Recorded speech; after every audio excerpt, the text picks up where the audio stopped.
प्रश्न यह है कि आपकी जो चिंता है वही हमारी चिंता है, और इस चिंता का समाधान क्या है ये तो नहीं है, दवाई हमारे पास नहीं है। हम किसकी चर्चा करने वाले हैं? बीमारी की। जिसको दवाई बनाना है वो चिंतित नहीं है। और इतना हम कटे और बटे हैं। आज 25 दिसंबर को हम क्या मना रहे हैं? जोर से बोलिए जरा। ये बलिदान सप्ताह है। इस सप्ताह लगभग 200 साल पहले पूरे भारत में लोग जमीन पे सोते थे, क्योंकि सरहिंद की लड़ाई में माता गुजरी देवी, दोनों छोटे साहिबजादे अलग हो गए। गुरु गोविंद सिंह जी दोनों बड़े साहिबजादों के साथ अलग हो गए। उसके बाद उनके नौकर ने गद्दारी किया। गद्दारी करके जाके उसने बता दिया वहसी दरिंदों को कि माता गुजरी देवी और दोनों साहिबजादे यहां हमारे पास हैं। उसको कुछ असरफियां मिल गई और बाद में दोनों साहिबजादों को दीवार में चिनवाया गया। माता गुजरी देवी भी नहीं रही। तो यह सप्ताह बलिदान दिवस है भारत के इतिहास में। मेरी उम्र आप लोगों से कम है। आपने बताइए कभी प्राइमरी के स्कूल में यह चैप्टर पढ़ा कि 22 दिसंबर क्या हुआ था, 23 दिसंबर क्या हुआ था, 24 दिसंबर क्या हुआ था, 25 दिसंबर क्या हुआ था, 26 दिसंबर क्या हुआ था, 27 दिसंबर क्या हुआ था? नहीं। क्यों? क्योंकि अगर हम उसको पढ़ लेते तो हमारे अंदर राष्ट्रभक्ति की भावना आ जाती। राष्ट्रभक्ति की भावना आ जाती तो हम गुलामी की मानसिकता से दूर हो जाते। तो हम गुलाम बने रहे, गुलामी की मानसिकता हमारी बनी रहे, इसलिए हमको सिलेबस में पढ़ाया नहीं गया। तो जैसे उस समय चंद असरफियों के लिए गंगू ने गुरुदेव के परिवार से गद्दारी किया था, वैसे आज भी आज के गंगू चंद असरफियों के लिए भारत के साथ गद्दारी कर रहे हैं।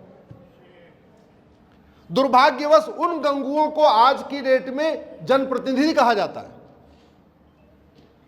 और एक बात याद रखिएगा, पहले एक गंगू था और आज हर जिले में गंगू है। पहले एक बाबर था, आज हर जिले में बाबर है। पहले एक औरंगजेब था, आज हर जिले में औरंगजेब है। पहले एक खिलजी था, आज हर जिले में खिलजी है। और पहले एक जयचंद था, आज हर जिले में जयचंद है। तो खतरा बढ़ा या खतरा घटा?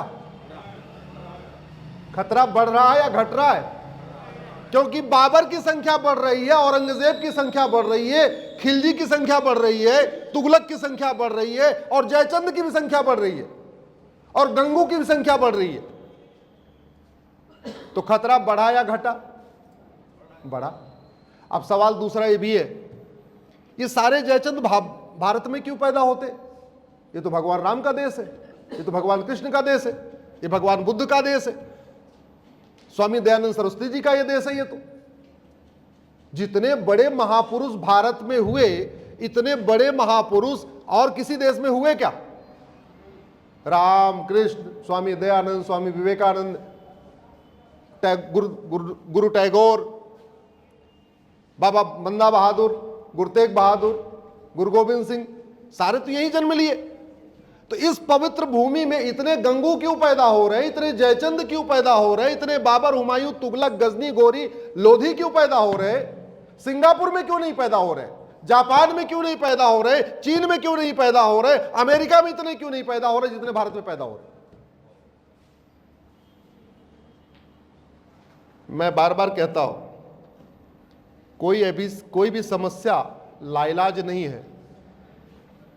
ऐसी कोई बीमारी नहीं है जो लाइलाज है। भारत की कोई भी समस्या लाइलाज नहीं है और भारत की कोई भी समस्या विश्वव्यापी नहीं है। दिक्कत केवल इतनी है कि बीमारी पे चर्चा हो रही है, दवाई पे चर्चा नहीं हो रही। भारत में 500 अखबार छपते हैं, एक अखबार में एवरेज 100 समस्या निकलती है। भारत का कोई एक अखबार बताइए जिसमें समस्या लिखी हो, मूल कारण लिखा हो और समाधान लिखा हो। क्या छाप रहे हो? समस्या। 200 न्यूज चैनल हैं जो 24x7 न्यूज दिखाते। कोई एक न्यूज चैनल बताइए जहां समस्या, मूल कारण और समाधान बता रहा हो। न्यूज चैनल क्या दिखा रहे? समस्या। 1000 से ज्यादा यूट्यूबर है और सुबह से लेकर शाम तक क्या बता रहे हैं आपको? समस्या। संसद में क्या चर्चा हो रही है? समस्या। कभी आपने संसद में, आप लोग की उम्र तो हमसे ज्यादा है, कोई एक सत्र बताइए जहां किसी एक समस्या के मूल कारण, अस्थायी समाधान पे चर्चा हुई हो? सुना आपने? नहीं। विधानसभा में समस्या, लोकसभा में समस्या, तो विधायिका में समस्या, न्यायपालिका में समस्या, कार्यपालिका में समस्या, खबरपालिका में समस्या और जनपालिका में भी हमारे नेता, अभिनेता, लेखक, बुद्धिजीवी, पत्रकार, कलमकार क्या बता रहे? समस्या। कश्मीर फाइल में आपको क्या बताया? समस्या बताया, समाधान बताया? जोर से बताइए जरा। केरल फाइल में आपको क्या बताया? समस्या या समाधान? तो आप समस्या देखते रहिए, समस्या देख देख के आनंद लेते रहिए। आप समस्या देख देख के खुश हैं, समस्या सुन सुन के ताली बजा रहे, तो फिर समाधान की जरूरत ही क्या है? सुनते रहिए समस्या।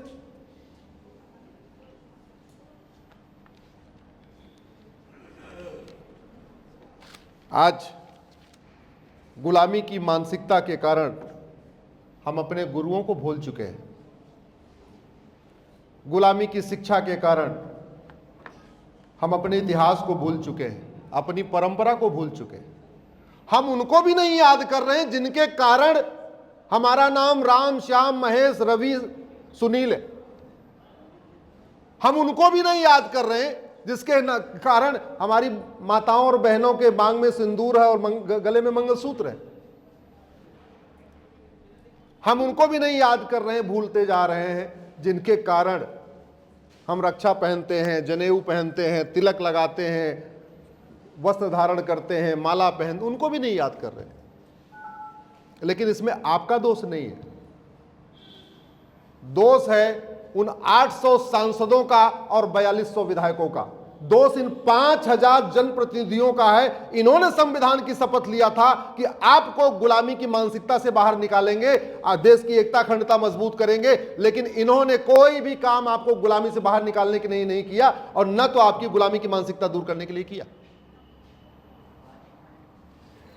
ड्राइवर अगर वेतन ले और ठीक से गाड़ी न चलाए तो हम कहते हैं हराम का वेतन ले रहा है, बोलते हैं ना। और जो हराम का वेतन ले उसको क्या बोलते हैं? जोर से बोलिए जरा, आवाज इतनी नहीं, क्या बोलते हैं उसको? अगर डॉक्टर वेतन ले और ठीक से इलाज न करे तो हम कहते हैं हराम का वेतन ले रहा है। और जो हराम का लेता है उसको क्या बोलते हैं? अरे भाई जोर से बोलो, आपकी आवाज यहां तक तो है। हद हो गई।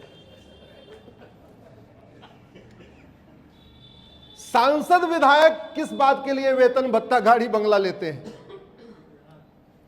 एक चीज याद रखिएगा, आप 10 लाख वोट से जीत जाओ तब भी आप सांसद विधायक नहीं कहलाओगे जब तक शपथ नहीं लोगे जो शेड्यूल 3 में बनी हुई है। याद रखिएगा, आप 20 लाख वोट से जीत के आ जाओ तब भी आप सांसद और विधायक नहीं कहलाओगे जब तक कि ये, और शपथ क्या लोगे? मैं देश की एकता अखंडता मजबूत करूंगा, मैं एक संप्रभु राष्ट्र बनाऊंगा।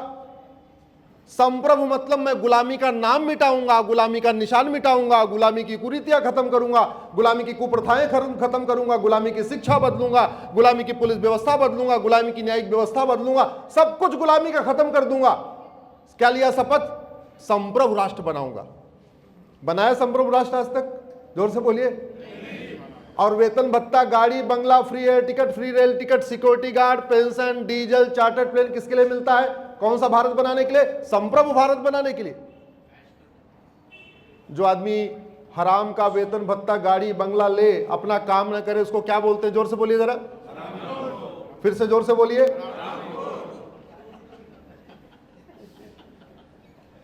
बोलना पड़ेगा।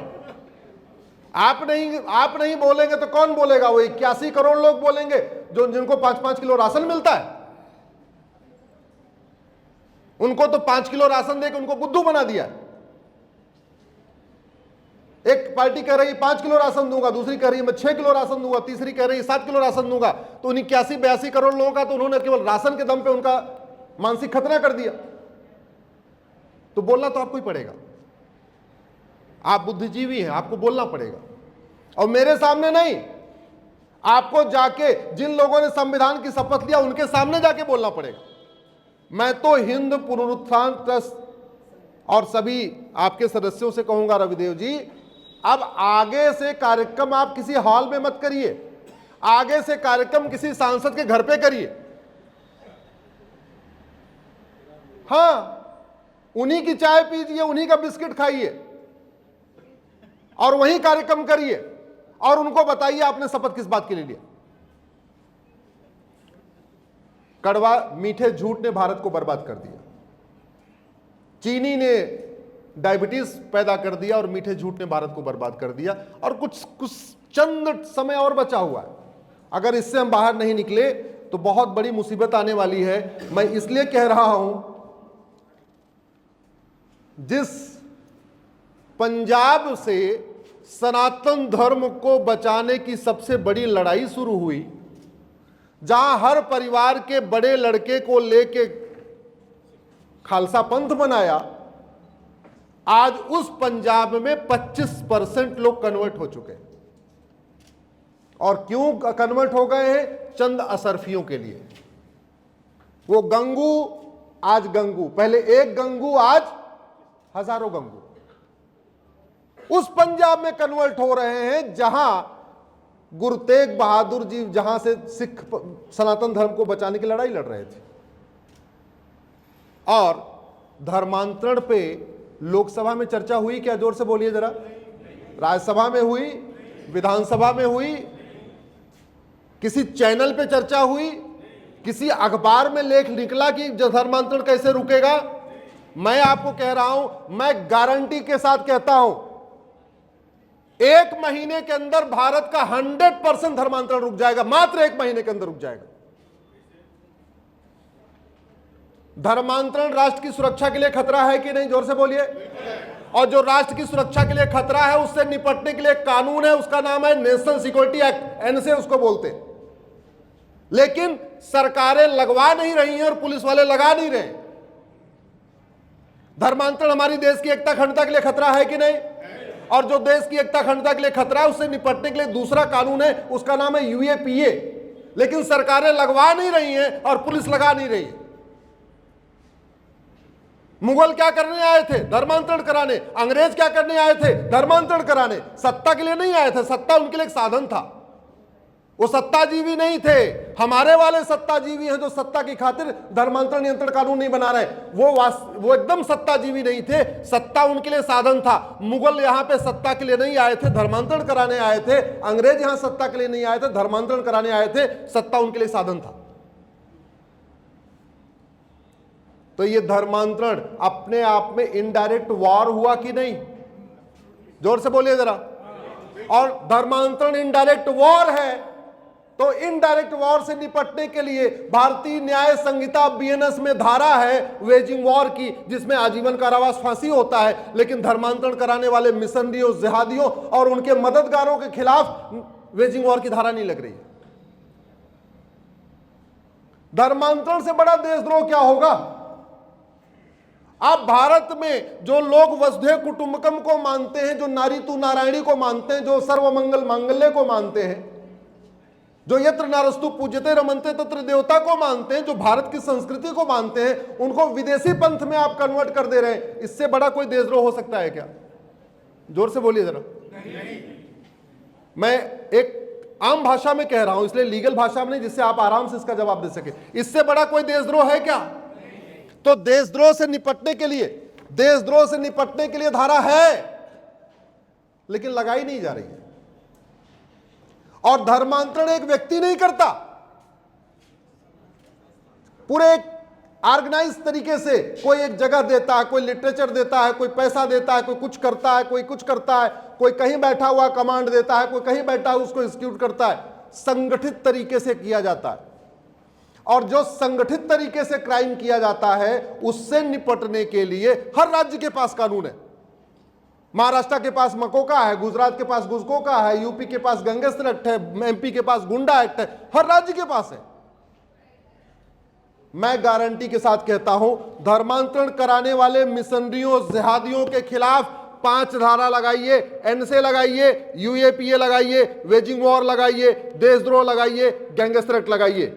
धर्मांतरण कराने वाले मिशनरियों, जिहादियों और उनके मददगारों की 100% संपत्ति जब्त करिए, उनकी नागरिकता खत्म करिए और उनको आजीवन कारावास फांसी दीजिए। आज अभी 1 महीने के अंदर, 30 दिन के अंदर सारे मिशनरी, सारे जिहादी और उनके मददगार भारत छोड़ के भाग जाएंगे भारत छोड़ के। धर्मांतरण कोई लाइलाज समस्या नहीं है, लाइलाज समस्या नहीं है। इसलिए कहता हूं, अब हमारे देश में सार्वजनिक कार्यक्रम किसी हॉल में मत करिए, जो सार्वजनिक कार्यक्रम करना है किसी सांसद के घर पे करिए और आप वहां करिए। मैं भी आके यही बात बोलूंगा, वहीं पे बोलूंगा। जो बातें मैं आज यहां बोल रहा हूं, ये बात मैं सांसदों और मंत्रियों के घर पे आके बोलूंगा। आप करिए कार्यक्रम वहां।